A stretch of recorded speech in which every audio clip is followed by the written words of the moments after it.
chegada do Seabra, né, aí assumindo-se que ele deveria ter ficado, foi um erro, foi um equívoco, né, e mudou o ambiente do time, de certa forma, com começo promissor aí no Campeonato Mineiro, né, a classificação na Sul-Americana aos trancos e barrancos, primeiro jogo ou segundo jogo do Seabra, se não me engano o primeiro, né, aquele 3-3 que todo mundo: Primeiro. "Eita, o que que vai acontecer aí?". Troca de comando na SAF, nessa mesma toada aí, acho que a gente vai perder um tempinho nesse tópico, né. A janela do meio do ano, com os reforços milionários aí, os reforços do áudio, vamos chamar assim, né, os reforços do Zap. A queda de desempenho do time sobre o Seabra, vamos falar sobre isso um pouquinho, e o avanço na Sul-Americana aí, com a saída do Seabra nessa base aí. Quer puxar isso aí, Pepa, para dar um descanso para os nossos convidados ali? Cara, eu posso, porque a gente esperou muito pouco, né, assim, do Seabra. O timing era um timing muito arriscado, início de brasileiro, né? O time tinha desempenhado muito mal em todos os jogos que elevavam um pouquinho o nível de competição. Não que a Sul-Americana tinha dado, né, grandes testes para o Cruzeiro, né, até então, ou o Souza, mas o Cruzeiro, quando jogou contra o América, né, perdeu o jogo, né, contra o Atlético, ganhou um primeiro jogo, mas assim, aquele jogo foi, acho que assim, o único grande jogo do Cruzeiro com um time mais, né, mais competitivo, assim, maior. O jogo primeiro jogo da final com o Atlético, o Cruzeiro teve que remar para empatar aquele jogo, né? Não foi um jogo que o Cruzeiro teve facilidade de forma nenhuma, né? E a final foi extremamente assim, decepcionante. E aí o Seabra chega nesse contexto assim, eu não vou dizer que é terra arrasada, mas assim, era um contexto de semi-destruição, pelo menos assim, é assim que eu enxerguei, né? E foi uma aposta da diretoria. Esse é o cara que resume os nossos processos internos. Esse é o cara que entende a nossa forma de trabalhar. O É Seabra o foi essa estagiário que bandeira do chegou ao Ronaldo. poder, né, Pepa? Oi? Aquela escalada na empresa, é o estagiário que chegou no poder, né. 25 anos de empresa, É, vai subindo degrauzinho ali. não, foi bem isso, né? E o Seabra, ele fez uma coisa assim, o Seabra no Sub-20, para quem não assistia, ele era, assim, pardal, tem que ser pardal no Sub-20, você tem que testar, você tem que formar jogadores, você tem que colocar, tipo, um meia em várias posições, você precisa formar jogadores polivalentes, né? E o Seabra no Sub-20, ele tinha uma coisa, e logo quando ele entrou no Cruzeiro, né, eu acho que ele buscou dar coesão àquele time, repetiu a escalação diversas vezes, né? Esse foi o mérito dele, né? De uma certa forma, criar um time base, encontrar um time base, fazer alguns ajustes, né? Até, por exemplo, até achou, por exemplo, o Barreal menos cola, mais como um meia pela esquerda ali, né? Um cara ali meio que às vezes alinhado com o Matheus Pereira, ajudava, né? Um cara que arrematava gol, um cara que dava um pouquinho de profundidade, um cara que cruzava bem, preparava jogadas. Então ele teve vários achados, né? E ele com um time assim, vamos dizer, gente, o time que o Ceará pegou no começo, o time do Larcamon, era o Cruzeiro de 2023, com um Romero, que eu acho que é o ponto de novo de equilíbrio do time, né, que fez uma grande diferença. O Dineno já estava machucado, né? Ele começou também se machucou no começo do campeonato, né? E assim, as outras peças, elas não davam aquele assim, eu não achei que as peças deram assim um grande salto, né, para o Cruzeiro naquele momento. Então ele conseguiu fazer muito, com muito pouco, né? Ele tinha muito pouco. O Cruzeiro também, assim, o elenco, a profundidade do elenco era muito pouco. Então, sempre que entravam, né, tinha o Ramiro e o Lucas Silva sempre, né? Ou quando eles não começavam jogando, eles entravam no jogo, porque faltava, né? Jogador. Agora, o Seabra, ele foi obrigado a modificar o time, adaptar o time, porque o calendário, porque os outros times passaram a ver, né, muitos jogos do Cruzeiro e souberam, acho que de alguma forma, minar o jogo do Seabra, né? O Seabra também utilizava muito, assim, viradas de jogo, por exemplo, cara, o Zé Ivaldo, teve um momento que ele estava muito bem na temporada, porque assim, era a bola do Zé Ivaldo, ele virava a bola, o Cruzeiro achava muito espaço, né? Ele virava da direita para a esquerda, né? O Matheus Pereira pegava, projetava o Arthur Gomes, então assim, o Cruzeiro tinha um desenho de time, ele soube usar as características do time, né? E desenhar esse time para desempenhar. O problema do Seabra foi, a partir do momento que saturou, como é que eu reajo a isso? Como é que eu melhoro? Né? E aí ele falhou. Aí realmente assim, o jovem técnico, né? Ele faltou recurso, faltou traquejo, né? Faltou ali, de repente ele queria agradar muito o elenco, né? Faltou ali habilidade, né? Para fazer as modificações e alguns testes, né? Em tempo hábil, né? Então aquele começou a saturar e o Cruzeiro aí realmente começou a degringolar. Eu não quero exaurir, né, o assunto, então Caio, Emerson, se vocês tiverem alguma coisa a acrescentar essa pincelada macro aqui do Seabra, por favor. Eu lembro que quando o Seabra estava ali, eu estava na live na segunda-feira à noite, né, que ele foi mandado embora na segunda-feira na hora do almoço, o Larcamon, e aí na segunda à noite a gente teve live lá na Sabuca TV e o pessoal: "Não, vem o Seabra", eu lembro do Genta, "pelo menos ele fala português". O pessoal: "Não, é isso que a gente precisa". E eu lembro que eu fui frontalmente contra. Eu falei: "Cara, o Seabra não prestava em janeiro para treinar o time no Mineiro, ele vai prestar para treinar o Cruzeiro no Brasileiro?", sabe, tipo, não fez sentido a escolha, tá, acho que foi uma incoerência, mas o Seabra ele foi uma surpresa positiva, porque assim, eu acho que ele era um técnico inventivo no sub-20, o primeiro ano dele no sub-20 foi muito ruim, o segundo ano foi muito bom, porque ele conseguiu entender bem os jogadores, potencializar ao máximo ali. E eu acho que a leitura que ele fez, e o Pepa citou bem isso, ele conseguiu automatizar muito alguns processos no time, né? Então ele falou: beleza, eu gosto de jogar com centroavante, mas ele não pôde jogar com centroavante porque o Dineno machucou. O Dineno machucou no primeiro jogo dele, 3-3 com a Aliança, o Dineno sai machucado e só volta a jogar, acho que em julho. Então, assim, ele precisou de um time sem centroavante. Aí, num primeiro momento, ele botou o Rafa Silva. Aí, depois, o Rafa Silva machuca e volta com o Veron, né? E aí, o Veron vira a dupla de ataque do Arthur. E aí, o Robert jogou algumas partidas até na dupla de ataque, que eu acho que foi uma coisa muito Papagaio, prejudicial viu? pro. Papagaio Oi? estava no elenco também. Papagaio, Papacraque. É que o Papagaio ele não convenceu, né? Nas chances que ele tinha como titular, ele foi muito mal. Teve até aquele jogo da Sula que ele perde um gol de da trave, né? Assim, um negócio ridículo, assim, o jeito que ele perdeu o gol, e o Seabra parece que não confiava muito nele. Tanto que depois ele entrou fez gol contra o Botafogo, gol de vitória, mas quando ele era titular, ele foi muito mal. E quando ele vinha do banco, às vezes ele conseguia ajudar. Mas aí o Papagaio também não, né? Rapidamente ele foi escanteado, foi negociado. O Cruzeiro ficou sem opção para o ataque. E aí, acho que foi uma coisa negativa assim, do Robert, porque ele é um ponta. E não é todo ponta que vai conseguir jogar como atacante com facilidade. O Robert não conseguiu jogar bem ali. Né? E ele acabou sendo um pouquinho fritado nesse processo, mas é adaptação, né? A gente tem que ter paciência. Aí o João Pedro e o Fernando tiveram a questão da indisciplina, né? Que acabaram sendo afastados ainda com o Larcamon, mas não fizeram parte também do início do Seabra. Então ele ficou com pouquíssima opção ofensiva, ele conseguiu montar uma trinca de volantes ali com Romero, o Lucas Silva, e o primeiro jogo que ele monta a trinca de volantes foi com o Cifuentes pelo lado direito e o Lucas Silva na esquerda. Aí o Cifuentes sai no intervalo, não tinha feito um grande jogo, entra o Barreal e faz o melhor jogo dele pelo Cruzeiro, um jogo que ele deu 2 assistências contra o Vitória. E a partir dali ele seguiu com esse trio, né? Romero, Lucas Silva e Barreal, Pereira como um 10, às vezes falso 9, e 2 atacantes de mobilidade. Ele achou o time e era isso. Ele cismou, né? Ficou um bom tempo insistindo com o Neres. Tirou da cabeça que o Neres precisava ser titular, aí virou Zé Ivaldo e João Marcelo. Nossa melhor dupla de zaga no ano, tá? Minha opinião. William e Marlon. O William subindo muito na direita, o Marlon ficando um pouco mais, justamente porque o Barreal e o Arthur Gomes já ocupavam muito, né, o lado esquerdo ofensivo ali. E a gente tinha muito essa jogada. Era o William dando agressividade por um lado, o Arthur Gomes pelo outro. E aí, quando saiu o Arthur Gomes, o Veron fez esse papel em algum momento.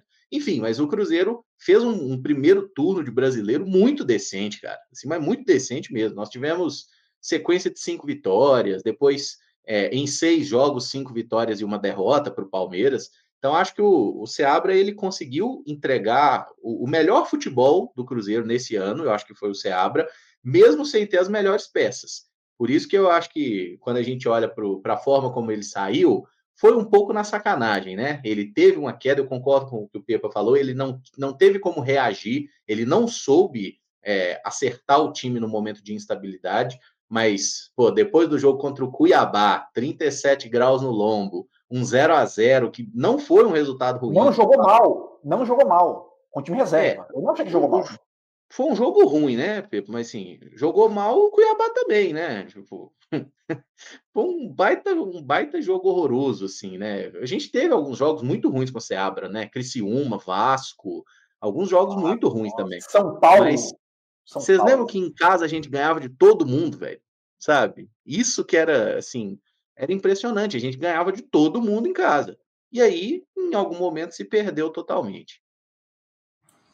O início do Seabra ele é bem complicado, né? E aí eu acho que é até natural, porque Ele já entra logo depois de uma derrota pesada na final do Mineiro. O torcedor do Cruzeiro criou muita expectativa em torno da final do Mineiro. Afinal de contas, o Cruzeiro não vence há alguns anos, né? E claramente tinha a sua maior chance, talvez desde 2019, quando conquistou o título em cima do Atlético, de voltar a ganhar o estadual. E aí, enfim, o Seabra já entra logo depois daquilo com um jogo de Copa Sul-Americana. E aí tem um ponto interessante. O Seabra começa mal a Copa Sul-Americana, né? Porque tem aquele empate desastroso contra o Alianza, mas que no fim das contas foi até positivo por conta de algumas mudanças importantes. Aí eu não falo só de gestão, mas até mesmo em termos de elenco, né? Culminou, por exemplo, na saída do Rafael Cabral, como o Cadu está interpretando bem o que ele sabe fazer de melhor por aí. Mas, enfim, logo depois tem a estreia no Brasileiro contra o Botafogo, e aí o Seabra já começa a colocar um pouquinho mais a identidade de jogo dele, né? A gente começa a perceber o Lucas Silva jogando um pouco mais solto, e aí uma trinca no meio, porque ele começa, por exemplo, contra a Aliança com o Matheus Vital, né? E aí ele decide contra o Botafogo mudar um pouquinho isso. Tem a questão do Rafa Silva, como o Emerson bem disse. Tiveram até alguns movimentos assim interessantes, e eu acho que o melhor deles, talvez no início, tenha sido a questão da conexão entre Matheus Pereira e Rafa Silva, né? Porque em alguns momentos a gente viu o Rafa Silva aberto pela direita e o Matheus Pereira fazendo função de falso 9 contra o Botafogo, e isso deu muito certo. E aí o Cruzeiro vence, só que depois disso não engrena, né? E tem um empate contra o Fortaleza, quando o Cruzeiro, na raça e até mesmo na coragem do Seabra, porque com um jogador a menos ele decide colocar mais um atacante, o Robert faz uma grande jogada e o Matheus Vital empata, e aí tem o clássico, né? O clássico do início do Seabra talvez seja o ponto mais baixo, porque, poxa, ali ele decide começar com uma trinca Machado, Ramiro e Lucas Silva, e aí o Emerson até falou da questão do Neres, né? O Neres se tirou do time depois daquela atuação desastrosa contra o Atlético, que já era de se imaginar. E aí, depois disso, o Seabra já mais pressionado começa a fazer algumas mudanças. E aí eu me lembro que antes do jogo contra o Vitória, que depois do Botafogo foi o segundo jogo interessante do Seabra, vem já uma possibilidade de demissão, né? Porque tem aquela transição do Pedrinho, e aí nisso já se fala que o Seabra poderia sair, porque realmente o trabalho não estava sendo consistente como se imaginava, ou pelo menos como deveria ser, porque o Seabra chegou em um contexto difícil, mas aí o Pedrinho aparentemente dá confiança, e o Cruzeiro consegue engrenar depois daquele jogo contra o Vitória, né? Tem uma aparição muito importante do Barreal no segundo tempo, aí já tem uma mudança na dupla de zaga, e aí eu concordo com o Emerson também que o melhor momento da defesa do Cruzeiro na temporada foi quando o Zé Ivaldo e o João Marcelo jogaram juntos. Já foi um Cruzeiro que começou a jogar bem pelos lados do campo, os laterais voltaram a ser bem explorados, sobretudo o William. O Cruzeiro emenda uma sequência de vitórias, se recupera na Copa Sul-Americana, mas em um dado momento, acho que, como o Pepa bem colocou, essa palavra cabe muito, né? O trabalho fica um pouco saturado, porque o Cruzeiro, naturalmente, principalmente pelo que fez no primeiro turno do Brasileirão, passou a ser muito visado. Os adversários passaram a estudar um pouco mais o Cruzeiro, as nuances do Cruzeiro do Seabra. E aí ele encontra um pouco de dificuldade, também pelo elenco, também pelo elenco. O elenco não oferecia tantas opções, não oferecia tanto repertório para ele. Mas, enfim, algumas escolhas dele passam a ser muito contestáveis. Aí tem questionamento por baixa utilização da base, onde ele poderia perfeitamente ter utilizado um pouco mais. O próprio Vitinho, que teve algumas oportunidades com ele, mas falo de Joseph, de Tevez, de Kenji. Já naquela reta final do trabalho do Seabra, o Tevez e o Kenji estavam à disposição do profissional no dia 29 de agosto. E o Seabra acaba deixando esses garotos um pouco de lado, né?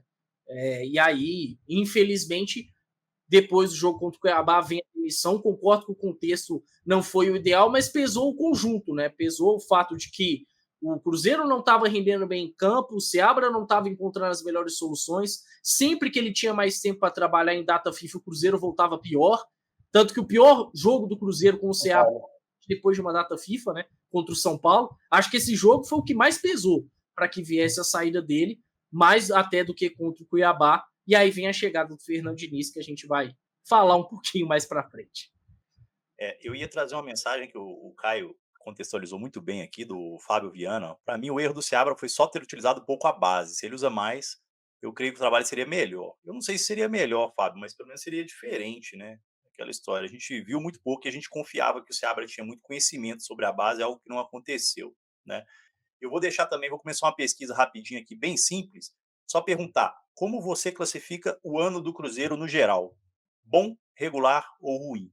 Vamos analisar em termos de retrospectiva como a gente está fazendo, né? Como começou o ano, todo mundo desesperado, vai cair, o Ronaldo é doido, não pôs dinheiro, para no meio do ano é Libertadores, dá para brigar com o título, e no final a gente ficou com a Sula, né? Então vamos, para contextualizar, vamos tentar responder desprovido de emoções mais fortes e baseado numa retrospectiva de como a gente começou o ano e como a gente acha que o ano deveria terminar, né?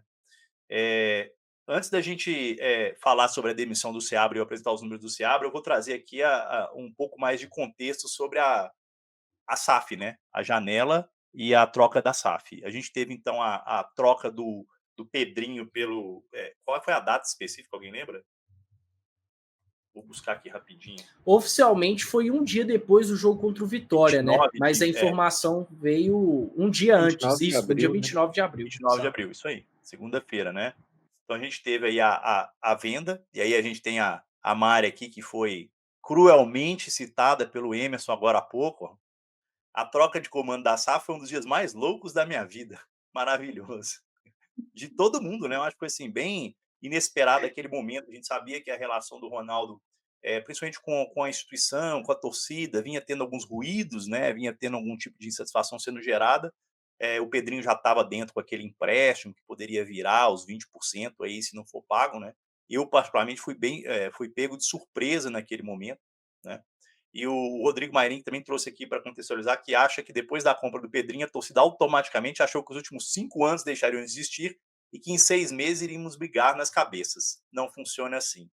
E aí, para contextualizar isso, eu vou trazer aquela listinha, né? Com a chegada da SAF, a gente teve Alexandre Matos chegando, Adilson Batista chegando na base, a diretoria do Ronaldo foi se desfazendo, né? O Gabriel Lima ficaria no primeiro momento, todo mundo acreditou que ele seria um CEO do...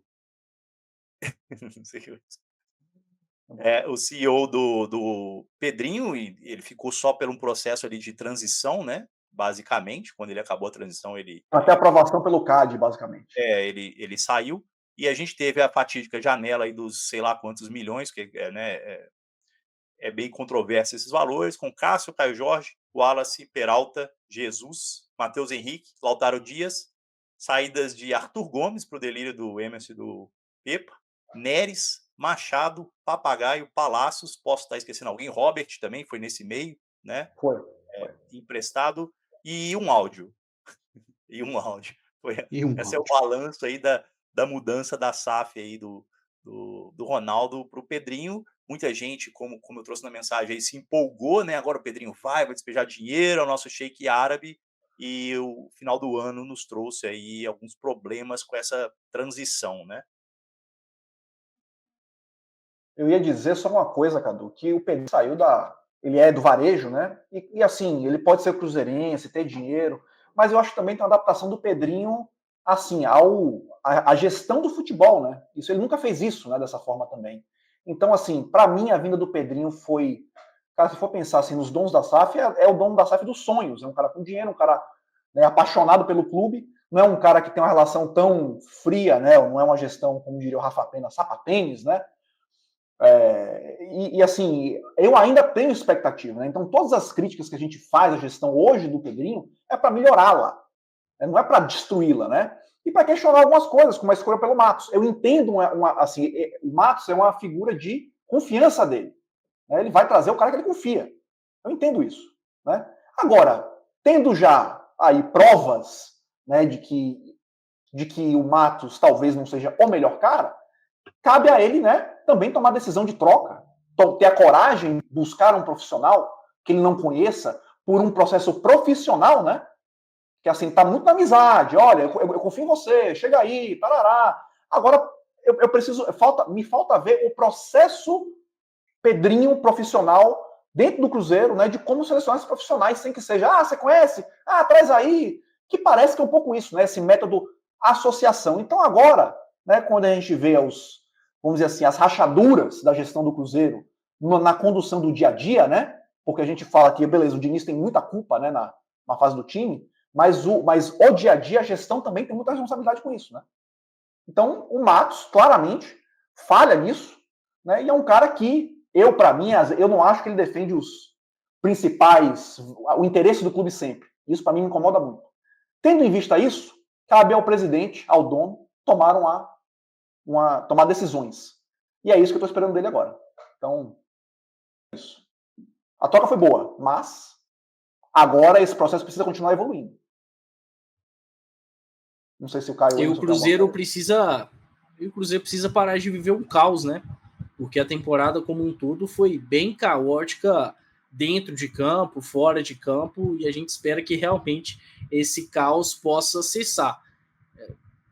Acho que eu não sei se eu já vou falar isso agora, vou deixar para mais para frente para falar assim dessa questão do Pedrinho, que ele fez um movimento que eu já acho que é um sinal de que o Matos está perdendo um pouquinho do respaldo interno dele, mas eu vou deixar mais para frente, porque eu acho que vai dar uma quebrada se eu falar agora.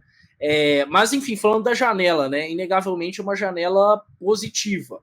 Uma janela que, obviamente, não resolveu todos os problemas, mas a gente precisa entender que é uma janela de meio de temporada, que o Cruzeiro não tinha uma Copa Libertadores, que essa gestão ainda estava chegando e, querendo ou não dava para se trabalhar de uma forma impecável. Mas foi uma janela positiva. O Cruzeiro trouxe um goleiro de primeiro nível, trouxe um meio-campista de elite, fez uma aposta interessante no Caio Jorge, que para mim em 2024 rendeu um pouco mais até do que eu esperava nele, um setor carente. O Wallace, particularmente, eu gostei muito da contratação dele, por mais que, assim, eu acho que o Seabra até começa falhando na questão de dar minutos para o Wallace, né? Esse foi um problema. O Wallace, do nada, vira titular em um clássico. Isso não deveria ter acontecido, né? Porque claramente era um jogador que estava abaixo na parte física, estava abaixo do Lucas Romero. E aí, quando a gente teve pleno conhecimento dessa questão do áudio, que foi até antecedente, por exemplo, essa questão da titularidade do Wallace, e a gente sabe que tem a ver com isso, né? De alguma forma tem a ver. E até fazendo uma meia-culpa. Quando surgiu a questão do áudio, sinceramente, eu talvez tenha subestimado um pouco o impacto dele. Porque eu me lembro que esse áudio ele surge antes do jogo contra o Botafogo, né? E aí me parece que o Pedrinho manda para alguém, só que aí o vazamento vem numa quinta-feira, o jogo é no sábado.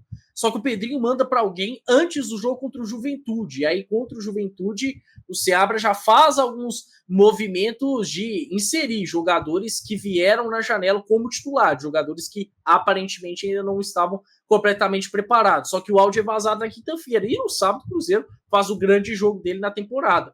Só que claramente, com o decorrer do tempo, o tempo foi me mostrando que, sim, houve um impacto grande em relação a esse áudio, que os desdobramentos não foram legais. E aí, por falta de tato da gestão, mas para mim também por falta de maturidade dos jogadores, que poderiam, em algum momento, ter deixado isso um pouco de lado.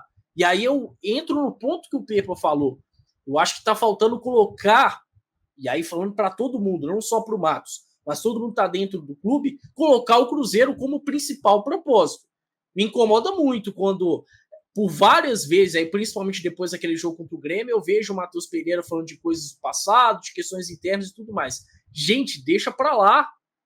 O Matheus Pereira foi adquirido pelo Pedrinho. Possivelmente, se o Pedrinho tivesse chegado, o Matheus Pereira não deveria nem ter ficado no Cruzeiro. Não deveria, aliás, não é que não deveria, mas não permaneceria, porque a gestão Ronaldo não tinha esse poder de investimento. Você não gosta do gestor, mas ele está pagando o seu salário. Foi ele que comprou você para estar aqui. Você está tendo a oportunidade de vestir a camisa do Cruzeiro. Então, assim, para mim, essa questão do áudio ainda, ela, pelo menos, deveria ser pequena. Mas não está sendo pequena porque dentro do Cruzeiro tem muita gente que está pensando mais em outros motivos do que no próprio Cruzeiro, né? E aí, enfim, falando sobre a chegada do Diniz, claramente não foi no contexto ideal, a gente sabia muito bem que ele precisava de muito tempo para trabalhar e deu no que deu, né? Infelizmente a temporada terminou de uma maneira frustrante. Achei legal isso que o Caio falou, que a galera tem que aprender a superar um pouco mais as coisas, né? Tá bom, gente, ok. O meu chefe colocou o jogador, não sei o quê. Irmão, é a vida, tá? Inclusive, todos nós sabemos que todos nós na vida, né, todo mundo que já trabalhou, em algum momento você vai se deparar com um chefe que eventualmente você nem gosta, amigo, tá? E é isso, tá? Rapaz, eu tive um chefe que o que eu brigava com ele, meu amigo, isso durou até o dia que eu fui demitido, né? Mas enfim, era impressionante, cara. Eu já tive um chefe que era uma coisa completamente aleatória. O cara era um pastor e a gente trabalhava no telemarketing. Eu sei que seu pai é pastor, cara. Mas Tá ele tudo certo. encrespou, cara. Ele encrespava com o meu horário de lanche. Eu fiz acabar com a oração da empresa, cara. Porque eu falei: se eu não posso fazer o meu lanche, não pode rezar. Isso aqui é um espaço laico. Bicho, assim, eu sou uma pessoa meio do conflito. Eu gosto da confusão. Gosto, gosto. Então, assim, lidar mal com o chefe é uma coisa que a gente vai viver na vida. Então, meu amigo, aceita isso e segue. O Cadu, por exemplo, deve ser um chefe chato pra caramba lá na pizzaria. Bastante. Ah, então, cara, a gente tem que aprender a viver com isso, gente, sabe? Aí jogador de futebol é muito mimado. Os caras são muito, nossa. Ai, o Pedrinho falou, irmão, Pedrinho é isso aí. Vai tomar uma, vai falar besteira. E quem não tiver entendido isso, aproveita agora que é dezembro, janeiro, fala com o empresário, ô empresário, acha um clube novo para mim, porque eu não vou aceitar isso, porque, irmão, é isso, o Pedrinho não vai mudar. Eu acho que ele erra, acho que o áudio dele foi um erro, sem dúvida, até porque a conversa em questão nunca aconteceu, né? O papo dele com o Seabra. E assim, o Seabra foi muito claro sobre isso, gente. E não teria por que o Seabra mentir, sabe? E assim, é um cara que, se o Pedrinho tivesse feito isso mesmo, assim, o Seabra teria ido embora na hora, porque como o próprio, assim, a gente ficou sabendo depois por informações, né? O Pedro teve que pedir desculpa no meio do elenco, sabe? Uma situação constrangedora para qualquer cara na posição dele, né? Então foi uma situação que era simplesmente ter sido resolvida e ficaram arrastando isso o ano todo, cara. Eu realmente, eu também, assim como o Caio, eu acho que foi um negócio tão mal conduzido que, porra, era para ter encerrado isso antes, sabe? Eu acho que faltou ao Cruzeiro, e aí na figura especialmente de Matos, de Pelaipe, de Edu Dracena, ter aparado essas arestas aí, né? Acertado esse negócio, falado, galera, acabou, é isso, e aqui, ó, aí troca o técnico, quer dizer, o Seabra foi embora e os jogadores ainda falam nesse áudio, igual teve ali. Pô, peraí, né? Vamos viver, vamos pra frente, a vida seguiu, tá? E o Cruzeiro não pode ficar remoendo isso, né? E quem não tiver disposto a ultrapassar essa questão, que vai embora do Cruzeiro. Ponto. É tão simples quanto isso. O Cruzeiro nunca precisou de quem não precisa do Cruzeiro, gente, tá? Acho que todo jogador precisa ter em mente isso, que ele está aqui cumprindo uma função de atleta do Cruzeiro. Ele não é, igual eu estava vendo a entrevista do Gabriel lá no Podpah, né? Falando que ele se tornou um imortal. Ele se tornou um imortal no Flamengo porque ele ganhou tudo que dava para ganhar, né? Ganhou Libertadores, duas vezes, inclusive, né? Duas Libertadores, duas Copas do Brasil, dois brasileiros. Quem é imortal no Cruzeiro? Desses jogadores aí, o Lucas Silva. O Lucas Silva está na história do Cruzeiro. O Lucas Romero, por duas Copas do Brasil e por ser o estrangeiro que mais jogou, está na história do Cruzeiro. Só tem mais ninguém aí na história.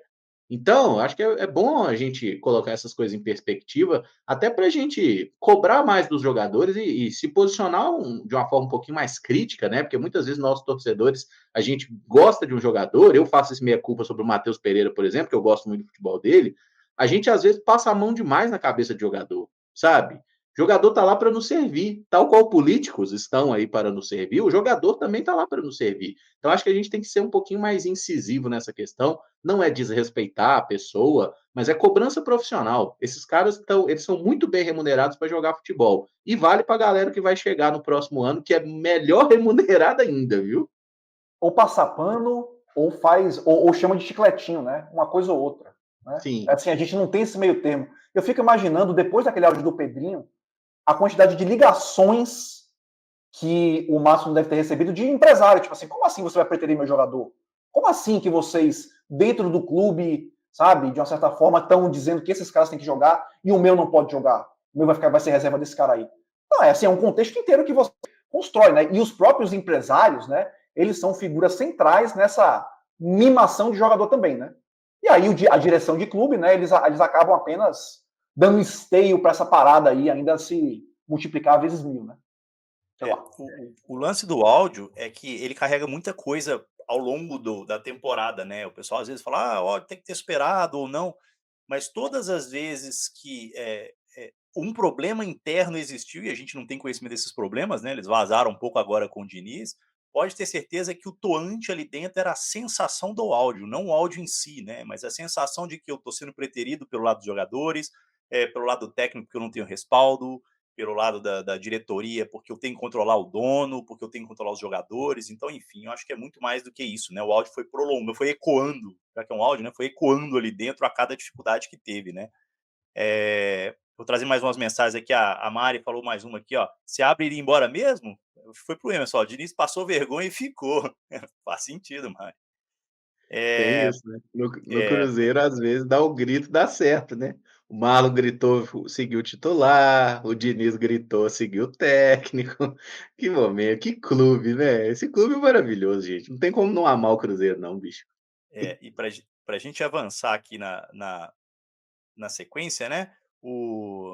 Cadê a mensagem dele aqui, ó? O dinizismo real mandou mais um, ó. Se o Seabra não é tirado, não conhecíamos o dinizismo. Logo teríamos mantido mais, eu acho que ele quis dizer, nossa sanidade mental, e economizaria com psiquiatra e com psicólogo. É melhor colocar o plano de saúde em dia aí, dinizismo, porque o ano que vem promete essa continuidade, né? Deixa eu ver, tem mais alguma aqui E sobre. trouxemos um psicólogo, né? E aí o Thales Emanuel, eu vou trazer essa do Thales Emanuel para a gente passar para o próximo bloco aqui, porque já foram 2 na nossa retrospectiva, né? Fala, Cruzeirense, acho que a própria torcida do Cruzeiro aumenta as crises. Penso que a gente tem que confiar numa continuidade. Vejam bem qual time que trocou de técnico mais de uma vez teve ano tranquilo. E aí, para a gente fechar aqui, eu vou trazer os números do Seabra, que foram, ele finalizou 2024 com o Cruzeiro com 34 jogos, 16 vitórias, 10 derrotas e 8 empates. E deixou a gente na Série A, né? E aí eu vou fazer um último giro rápido para a gente passar aqui para o trabalho do Diniz. Se vocês acham que realmente o trabalho do Seabra foi fritado pela diretoria da nova SAF, pela torcida, pela falta de desempenho ou pelo o pacote generalizado assim, se teve um ou outro que pesou mais nessa balança aí, porque a torcida pegou pesado, o Pedrinho soltou áudio, né? E o desempenho caiu, né, Olha, consideravelmente. seria Cadu, foi queimado por ele mesmo, foi queimado pela diretoria, pela torcida, jogadores. Quem acendeu a fogueira, né? Quem acendeu, pois é, outra coisa aí. Beleza.